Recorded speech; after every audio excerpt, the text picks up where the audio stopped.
परिवर्तनाची चळवळ उभीच राहू शकणार नाही. आता सगळ्यात मोठा धोका संविधान आणि ही चळवळ उभी राहायची असेल तर आपल्याला असं झालं पाहिजे, होय मी भारतीय आहे, हे माझे हक्क आहेत आणि ते मी अंमलात आणेन आणि निर्भयतेशिवाय अस्तित्वातच येत नाही. एखादा माणूस जर असं म्हणला कायम घरात बसतोय दार खिडका लावून आणि तो सांगतो की स्वतंत्र आहे, त्याचा अर्थ काय होईल? त्याचा अर्थ कुठेही बाहेर स्वातंत्र्य अशी संकल्पना नसतेच.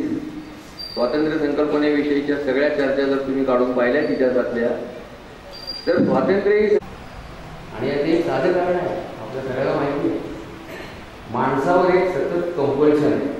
कोणतं कंपल्शन आहे की त्याला समाजातच राहावं. याचे प्रयोग झाले, वैज्ञानिक प्रयोग झालेले. फ्रान्समध्ये 18-19व्या शतकामध्ये काही माणसांना अशा पद्धतीनं वाढवण्याचा प्रयत्न त्यांच्यापाशी असणार नाही, त्यांना भाषा त्यांच्या कानावर पडणार नाही, त्यांना फक्त पिढी केलं जाईल.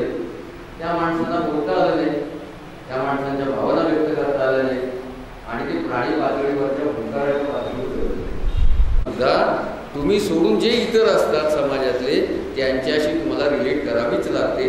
भारतीय संविधानात त्या पद्धतीने रिलेट केली आहे. म्हणून धोक्यात येणार असेल तर तो आपण तुम्हाला नाही. आज नेमकं काय घडतं बघा, दुसऱ्या बाजूने संविधानाचं कशा पद्धतीचं गैरफायदा घेतला जातो.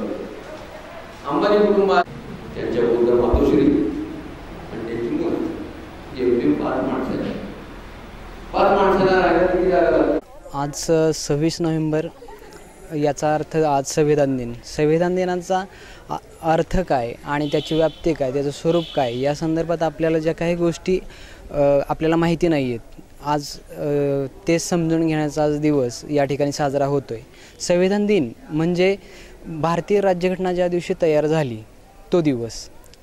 आपल्या भारतीय राज्यघटनेमध्ये अशी काही नियम आणि मूल्य घालून दिलेले आहेत की त्या दृष्टीनं समाजाची जागृती होणे आज गरजेचं आहे. मग समाजाच्या जागृतीमध्ये आज काही राजकीय पक्ष जे आहेत ना, राजकीय पक्ष काय करतात तर राजकीय पक्ष आपली आपली जी मते आहेत ते मते मिळवण्यासाठी ते जातीनिहाय राजकारण खेळताना दिसून येतात. मग असं जातीनिहाय राजकारण होऊ नये म्हणून आज संविधान दिन आणि त्याच्यामध्ये जे काही धर्मनिरपेक्ष समाजवादी जे काही मूल्य आपल्याला घालून दिलेले आहेत त्या मूल्यांची जोपासना करण्याची आज या दिवशी गरज भासते.